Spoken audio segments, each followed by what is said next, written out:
በአማራ ክልል እየተደረገ ያለው የፌዴራል መንግስትና የፋኖ ኃይሎች የተጠናከረ ውጊያ መቀጠሉን መረጃዎች አመላክተዋል።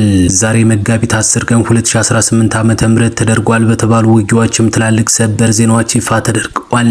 የፌዴራል መንግስት የኢትዮጵያ ባህር ኃይል በብሪክስ ወታደራዊ ልምምድ ከጦር አቅም ግንባታ ባሻገር ጥልቅ የሆነ ዲፕሎማሲያዊ ድል አስመዘገበ እያለ ባለበት ሁነት በሸዋ ደግሞ ያልተጠበቀ ክስተት ገጥሞታል።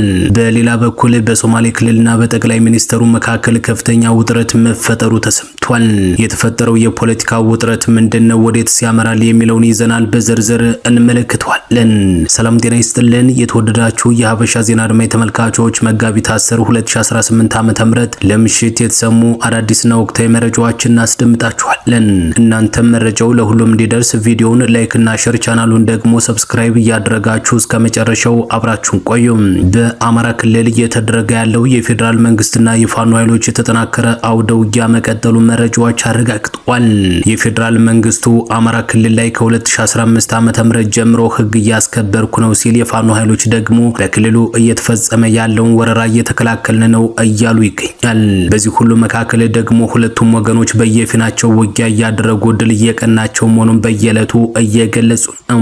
የፌዴራል መንግስት ኃይሎች እርምጃ እየወሰድን ጽንፈኛው ኃይልን ከአማራ ክልል ከበርካታ አካባቢዎች አጽድተነዋል እያሉ ሲሆን፣ የፋኖ ኃይሎች በበኩላቸው የብልጽግና መንግስት አስተዳደር አማራ ክልል ላይ 90% መዋቅሩን ነጥቀናል፣ በአሁኑ ሰዓትም በክልሉ አስተዳደር እየዘረጋን ኃይላችንንም እየገነባን ኦፕሬሽንም እየሰራን በየዕለቱ ድልን እያስመዘገብን ነው ሲሉ ይፋ እያደረጉ ይገኛል። ከትላንት ጀምሮ በወሎና በጎንደር ቀጠና ትላልቅ ድሎችን ማስመዝገባቸውን ይፋ አድርገዋል። የወጡ መረጃዎች እንዳመለከቱት ከሆነ ደግሞ የአማራ ፋኖ ብሔራዊ ንቅናቄ የምኒልክ ዕዝ 101ኛ ኮር ወልዲያ ዙሪያ ከባድ ተጋድሎ በማድረግ ድል አስመዘገብኩ ብሏል።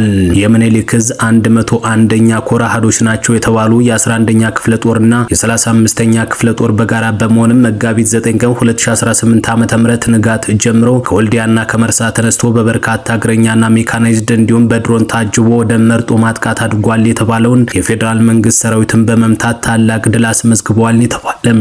በተጋድሎም በርካታ የጥምር ኃይሉ አባላት በኮር ሜካናይዝድ በታገዘ ውጊያ ከባድ ሰብአዊ ኪሳራ ያደረሰባቸው ሲሆን ቁጥሩ ቀላል የማይባል እግረኛ ሰራዊትም ተደምስሷል። በርካታ ቁስለኛም ወደ ወልዲያና መርሳ ሆስፒታል መግባታቸው መረጃዎች ያመለክታሉ። በዚህ ከባድ ውጊያ የፌዴራሉ ኃይል ከወልዲያ ስቴዲየምና ከተለያዩ ቦታዎች ከባድ መሳሪያ ወደ ተለያዩ የወሎ አካባቢዎችና የገጠር ታዳጊ ከተሞች እያስወነጨፈ መዋሉ ሲነገር፣ በጥቃቱም በሰው ህይወት በቤት ንብረትና በእንስሳቶች ላይ ከባድ ጉዳት ስለማድረሱ በማህበራዊ ሚዲያ የተዘገቡ መረጃዎች ያመለክታሉ። በተመሳሳይ በጎንደር ቀጠና ያለው ውጥረትም ከትላንት እስከ ዛሬ ድረስ ተባብሶ እንደቀጠለ ስለመሆኑ መረጃዎች አረጋግጠዋል። ትላንት ቀኑ ሙሉ በጎንደር በርካታ አካባቢዎች ውጊያዎች መደረጋቸውና ድሎች መመዝገባቸውን የታወቀም። የፋኖ ኃይሎች እንዳሳወቁት ከሆነ ደግሞ ትላንት መጋቢት 9 ቀን 2018 ዓ.ም በጎንደር ዘመቻ አርበኛው ባንታባተ ሁለተኛ ዓመት መታሰቢያ ከጋይንት እስከ ደራ ሐሙሲት አውጀው ውለዋል። በዘመቻውም በደቡብ ጎንደር ቀጠናና አዋሳኝ ይንቀሳቀሳሉ የተባሉት የአማራ ፋኖ ብሔራዊ ንቅናቄ የበላይ ዘለቀ ዕዝ፣ የጎንደር ጠቅላይ ግዛት ዕዝ እንዲሁም የምኒልክ ኮሮች በጋራ አቅደው ትላንት ማለዳ ጀምረው እስከ ዛሬ ሌሊት ድረስ ቀጥለው ድል አስመዝግበዋል። በራስ ጋይንቱ ንፋስ መውጫ ከተማ፣ በጉና በጌምድር ክምር ድንጋይ ከተማ፣ በፋርጠው ጋሳይን ከተማና በደራው ሐሙሲት ከተማ ተሰማርቶ ነበር የተባለው የፌዴራሉ ሰራዊትም በከፍተኛ ሁኔታ ጉዳትን አስተናግዷል ነው የተባለው። ይህንን ተከትሎ ደግሞ ዛሬም በጎንደር በተለያዩ ቦታዎች ላይ ውጥረቶች ስለመዋላቸው ታውቋል። የፌዴራሉ መንግስት ትላንት ውጊያ የተደረገባቸውንና የተያዙ ናቸው የተባሉ ቦታዎችን መልሶ ለመቆጣጠር በሚል በዛሬው ዕለት ማለትም መጋቢት 10 ቀን 2018 ዓ.ም በርካታ የመከላከያ ሰራዊቱን ወደ አካባቢው ለማስገባት ሙከራ ማድረጉ ተነግሯል። ይህንን ተከትሎ ደግሞ በሁለቱ ኃይሎች መካከል ውጥረቱ አይሎ መዋሉ ነው የተሰማም። በእንዲህ እንዳለ የፌዴራል መንግስት የኢትዮጵያ ባህር ኃይል በብሪክስ ወታደራዊ ልምምድ ከጦር አቅም ግንባታ ባሻገር ጥልቅ ዲፕሎማሲያዊ ድል እያስመዘገበ ነው እያለ ባለበት ሁነት ደግሞ በሸዋ ደግሞ ያልተጠበቀ ክስተት ገጥሞታል ነው የተባለው። ተባለም። የኢትዮጵያ ባህር ኃይል ዋና አዛዥ ቫይስ አድሚራል ክንዱ ገዙ ለመከላከያ ቴሌቪዥን ሰጥተውታል በተባለው ጥልቅ ማብራሪያም የባህር ኃይል የመገንባት ጥረት ወደ አዲስ ምዕራፍ እየተሸጋገረ መሆኑን ነው ያነሱ። በተጨማሪም ባህር ኃይሉ እየተሰማራበት ባለው ግዳጅ ሁሉ ግዳጁን በአግባቡ እየተወጣ መሆኑንም አንስቷል። ይሁን እንጂ የፋኖ ኃይሎች ደግሞ ከአየር ኃይል እስከ ባህር ኃይል ከእግረኛ ሰራዊት እስከ ሜካናይዝድ ኃይል እየገባ ያለውን የፌዴራሉ መንግስት ኃይልን በየቀኑ እየደመሰሱት ስለመሆኑ ተናግሯል። ለአብነትም ትላንት በሸዋ ቀጠና በመንዝ ገብቶ ነበር የተባለውን የባህር ኃይል አባላትን ጭምር መደምሰሳቸው ነው የፋኖ ኃይሎች የተናገሩ። ይህ በእንዲህ እንዳለ በሶማሌ ክልልና በጠቅላይ ሚኒስትር አብይ አህመድ መካከል ከፍተኛ ውጥረት ስለመቀስቀሱ ተነግሯል። ይህ በእንዲህ እንዳለ በሶማሌ ክልልና በጠቅላይ ሚኒስትር አብይ አህመድ መካከል ከፍተኛ ውጥረት ተቀስቅሷል። የተፈጠረው የፖለቲካ ውጥረት ምንድነው? ወዴትስ ያመራል? የሚለውን ስንመለከት ደግሞ ከቅርብ ጊዜ ወዲህ በኢትዮጵያ ፖለቲካ መድረክ ላይ በተለይም በሶማሌ ክልል ርዕሰ መስተዳድር አቶ ሙስጠፌ መሐመድና በጠቅላይ ሚኒስትሩ መካከል ያለው ግንኙነት እጅግ በከረረ ውጥረት ውስጥ እንደሚገኝ ምንጮች እየገለጹ ነው። ይህ ውጥረት የተባባሰው ደግሞ ጠቅላይ ሚኒስትር አብይ አህመድ በጅጅጋ ባደረጉት ጉብኝት ርዕሰ መስተዳድሩ በ7 ዓመታት ስልጣን ዘመናቸው 2% ብቻ ነው የሰሩት በማለት ከፍተኛ ትችት መሰንዘራቸውን ተከትሎ እንደሆነ መረጃዎች ያሳያሉ። ይህንን ትችት ተከትሎ አቶ ሙስጠፌ መሐመድ በካቢኔ አባሎቻቸው ፊት የተናገሩት ነው ተብሎ የተለቀቀ የድምጽ ማስረጃ ነገሩን ይበልጥ አባብሶታል። ርዕሰ መስተዳድሩ ጠቅላይ ሚኒስትሩ እሳቸውን ከስልጣን ለማንሳት እንደሚፈልጉ በመግለጽም እሳቸው እኔን ሳያባረሩ ኢትዮጵያ ትበተናለች የሚል እጅግ አነጋጋሪ ሐሳብ መሰንዘራቸው ተሰምቷል። ከተተረጎመው የድምጽ ማስረጃ እንደተገኘው ከሆነ ደግሞ ነገ ይህ ሀገር ሲበታተን እኛ ተጣብቀን አንቀርም፣ የራሳችንን በምሁራን የሚመራ መንግስት እናቋቁማለን። ይህ የምናቋቁመው መንግስት ደግሞ በ6 ወር ወይንም በ1 ዓመት ውስጥ ምርጫ ያካሂዳል ሲሉ ሐሳባቸውን ሰንዝረዋል። ርዕሰ መስተዳድሩ ሀገሪቱ ወደ መበታተን ካመራች የክልሉ ህዝብ ራሱን የሚመራበት መንግስት እንደሚያቋቁም መግለጻቸውም በዚሁ የድምጽ ማስረጃ እንደሚያመለክተው ታውቋል። ይህ አስተያየት በክልሉ የፖለቲካ ሊቃንና በብልጽግና ፓርቲ ከፍተኛ አመራሮች ዘንድ ደግሞ ከፍተኛ መነጋገሪያ ሆኗል። በተጨማሪም አቶ ሙስጠፌ መሐመድ በኢትዮጵያ ውስጥ ነጻና ፍትሃዊ ምርጫ ይካሄዳል ብለው በፍጹም እንደማያምኑ በግልጽ መናገራቸው ተረጋግጧል። በወቅታዊ የኢትዮጵያ ፖለቲካ ባህልና በመንግስት ተቋማት መካከል ባለው የአቅም ልዩነት ምክንያትም የምርጫ ታማኒነት ላይ ጥያቄ መነሳቱ እንደማይቀር ገልጿል።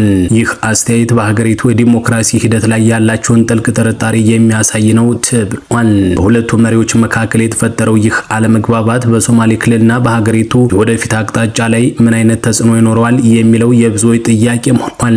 ይህ በእንዲህ እንዳለ ደግሞ በኦሮሚያ ክልል ከፍተኛ ድንጋጤ መፈጠሩ እየተነገረ ነው። አቶ ሽመልስ አብዲሳ በከፍተኛ ሁኔታ መታመማቸው ታውቋል። የኦሮሚያ ክልል ፕሬዝዳንት አቶ ሽመልስ አብዲሳ የጤና ሁኔታ በአሁኑ ሰዓትም እጅግ አሳሳቢ ደረጃ ላይ መድረሱ ተረጋግጧል። ፕሬዝዳንቱ የመትረፍ ዕድሉ ዝቅተኛ ስለመሆኑ በርካቶች እየተናገሩት ነው። ላለፉት ጥቂት ሳምንታት ከህዝብ እይታና ከተለያዩ መንግስታዊ መድረኮች ርቆ የቆየው የኦሮሚያ ብሔራዊ ክልላዊ መንግስት ፕሬዝዳንት አቶ ሽመልስ አብዲሳ በጠና ታሞ አቡዳቢ በሚገኝ ከፍተኛ የሕክምና ተቋም ውስጥ የሕክምና ክትትል እየተደረገለት መሆኑን ታማኝ ምንጮች አረጋግጠዋል። ፕሬዝዳንቱ በአሁኑ ወቅትም በተባበሩት አረብ ኤሚሬትስ በሚገኝ ታዋቂ ሆስፒታል ውስጥ የሚገኝ ሲሆን የጤና ሁኔታው እጅግ አሳሳቢ ደረጃ ላይ እንደሚገኝ መረጃዎች አመላክተዋል። ማረጋገጫዎች እንደሚያሳዩት ከሆነም ጠቅላይ ሚኒስትር አብይ አህመድ ባለፈው ሳምንት ወደ ስፍራው ባቀኑበት ሰዓትም በሆስፒታሉ ተገኝተው የፕሬዝዳንቱን ሁኔታ ያጎበኙ ሲሆን የጤና እክሉ ከባድ መሆኑንም ለመረዳት ችሏል። ለረጅም ጊዜ በክልሉ ከፍተኛ ስብሰባዎችም ሆነ በይፋ የስራ እንቅስቃሴዎች ላይ አለመታየታቸው በተለያዩ የፖለቲካ መድረኮች በርካታ መላምቶችን ሲያጭር የቆየ ቢሆንም አሁን እየወጡ ያሉ መረጃዎች ግን መነሻው ከከባድ የጤና መታወክ ጋር የተያያዘ መሆኑን አረጋግጧል። እስካሁን ከክልሉ መንግስትም ሆነ ከፌዴራል መንግስት ኮሙኒኬሽን በኩል የተሰጠ ይፋዊ ማብራሪያ ባይኖርም የባለስልጣኑ የጤና ሁኔታ በሀገሪቱ የፖለቲካ ትኩረት ማዕከል ሆኖ ቀጥሏል። በሌላ መረጃ ፓርላማው ምልዓተ ጉባኤ ማሟላት ባለመቻሉ መደበኛ ስብሰባውን መበተኑ ታውቋል። የህዝብ ተወካዮች ምክር ቤት በትናንትናው ዕለት ሊያካሂደው የነበረውን መደበኛ ስብሰባ የፓርላማ አባላት ምልዓተ ጉባኤ ሳይሟላ በመቅረቱ ለመሰረዝ መገደዱ ተሰምቷል። ምክር ቤቱ ውሳኔውን ከማስተላለፉ አስቀድሞ የፓርላማው ሰራተኞች ዝግ ስብሰባ እንደሚደረግ በመግለጽ ጋዜጠኞች ከስብሰባ አዳራሽ እንዲወጡ አድርገዋል። መደበኛ ስብሰባዎቹን ዘወትር ማክሰኞና ረቡዕ የሚያካሂደው የህዝብ ተወካዮች ምክር ቤት ለዛሬ ሐሙስ መጋቢት 10 2018 ዓ.ም በስድስት ጉዳዮች ላይ ለመወያየት አጀንዳ ይዞ እንደነበር ታውቋል። ከአጀንዳዎቹ አራቱ የኢትዮጵያ መንግስት ከተለያዩ ዓለም አቀፍ ተቋማት ጋር ያደረጓቸውን የብድር ስምምነቶች የሚያመላክቱ ናቸው። ፓርላማው በዛሬው ስብሰባው በአጀንዳነት የያዘው ሌላው ጉዳይ ላለፉት 12 ዓመታት በስራ ላይ የቆየውን የጉምሩክ አዋጅ ማሻሻያን ተመልክቶ ጉዳዩ ለሚመለከተው ቋሚ ኮሚቴ መምራት ነበር። ሆኖም ከዚህ ቀደም እምብዛም ባልተለመደ መልኩ ፓርላማው ምልዓተ ጉባኤ አልተሟላም በሚል ምክንያት መደበኛ ስብሰባውን ሳያካሂድ መቅረቱ እየተነገረ ነው። ኢትዮጵያ ኢንሳይደር አነጋግሯቸዋል የተባሉ አራት የፓርላማ አባላትም ይሄው ምክንያት በህዝብ ተወካዮች ምክር ቤት ጽህፈት ቤት ኃላፊዎች በኩል እንደተነገራቸው ገልጿል። ምልዓተ ጉባኤው ካልተሟላባቸው ምክንያቶች አንዱ ለረፍት ወደ ምርጫ ክልላቸው የሄዱ የህዝብ ተወካዮች ምክር ቤት በጊዜ ባለመመለሳቸው መሆኑን ከጽህፈት ቤቱ እንደተረዱ የፓርላማ አባላቱ ተናግረዋል። በ1994 የተሻሻለው የህዝብ ተወካዮች ምክር ቤትን የረፍትና የስራ ጊዜ ለመወሰን የወጣ አዋጅ ፓርላማው በአመት ለሁለት ጊዜያት ለረፍት እንደሚበትን ይደነግጋል። የመጀመሪያው የረፍት ጊዜ በየአመቱ ከየካቲት 1 እስከ የካቲት 30 የሚቆይ ሲሆን ሁለተኛው ደግሞ ከሐምሌ 1 እስከ መስከረም ወር የመጨረሻው ሳምንት ዋዜማ ድረስ ያለውን ወቅት የሚሸፍን ነው ተብሏል። በአዋጁ በተደነገገው መሰረትም በዚህ አመትም ለረፍት የተበተኑት የፓርላማ አባላቱ በየካቲት አጋማሽ ካሉበት ተጠርተው የአመቱን የመጀመሪያ አስቸኳይ ስብሰባቸውን አካሂደዋል። የተወካዮች ምክር ቤት በዚህ አስቸኳይ ስብሰባው የሀገራዊ ምክክር ኮሚሽንን የስራ ዘመን ለተጨማሪ 8 ወራት ማራዘሙ አይዘነጋም። በዚሁ የካቲት ወር የረፍት ጊዜ በፓርላማው ስር ያሉ የተለያዩ ቋሚ ኮሚቴዎች አባላት ስብሰባቸውን ሲያካሂዱም ቆይተዋል። የተወካዮች ምክር ቤት መደበኛ ስብሰባውን ለማካሄድ በጠራው በዛሬው ስብሰባ ግን 547 መቀመጫ ካለው ፓርላማ ግማሽ ያህሉ ሳይገኙ መቅረቱና ስብሰባውን መበተኑ ተረጋግጧል። የኢፌዴሪ ህገ መንግስት የህዝብ ተወካዮች ምክር ቤት ስብሰባና የስራ ዘመን በሚዘረዝረው ድንጋጌ ስር የምክር ቤቱ አባላት ከግማሽ በላይ ከተገኙ ምልዓተ ጉባኤ የተሟላ እንደሚሆን አስፍሯል። ምክር ቤቱ የዛሬውን መደበኛ ስብሰባውን ለማካሄድ ያልቻለው ምልዓተ ጉባኤው ባለመሟላቱ እንደሆነ ለፓርላማ አባላቱ ቢነገራቸውም የተገኙ አባላት ብዛት ምን ያህል እንደሆነ ማወቅ እንዳልቻሉ ግን ለኢትዮጵያ ኢንሳይደር ገልጿል። በዛሬው መደበኛ ስብሰባ የፓርላማ አባላቱ ተሟልተው ያልተገኙበት ሌላው ምክንያት ለመጪው ምርጫ በድጋሚ እጩ የሆኑት ተመራጮች ራሳቸውን የማስተዋወቂያ መድረክ ስላላቸው እንደሆነ መስማታቸውንም እነዚሁ ምንጮች አክለዋል።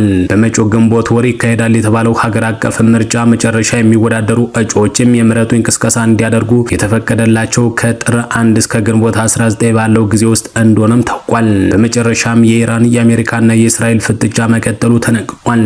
አሜሪካና እስራኤል ኢራንን ወደ ፍርስራሽነት እየቀየሯት እንደሆነም ተነግሯል።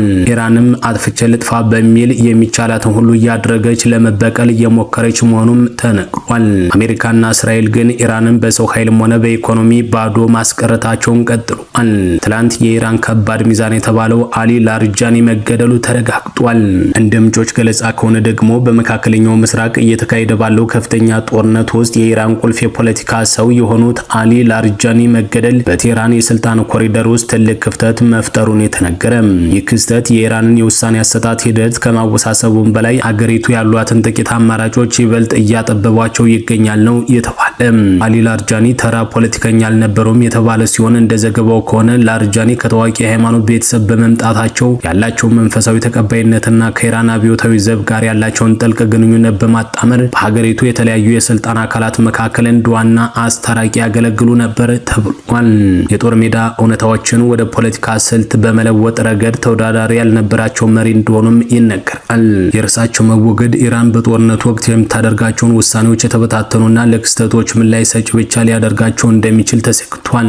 ተንታኞች እንደሚሉት ከሆነ ደግሞ እንደ ላርጃኒ ያሉ አስተዋይ መሪዎች በታለመ ግድያ ሲወገዱ የኢራን ስርዓት ይበልጥ ወደ ጸጥታና ደህንነት ተቋማት ያዘነብላል ነው የተባለ። የተወደዳችሁና የተከበራችሁ አድማጭ ተመልካቾች ለሰዓቱ የተሰሙ አዳዲስና ወቅታዊ መረጃዎች እነዚህ ነበሩ። በሌሎች የመረጃ ጊዜ እስከምንገናኝ መልካም ምሽት።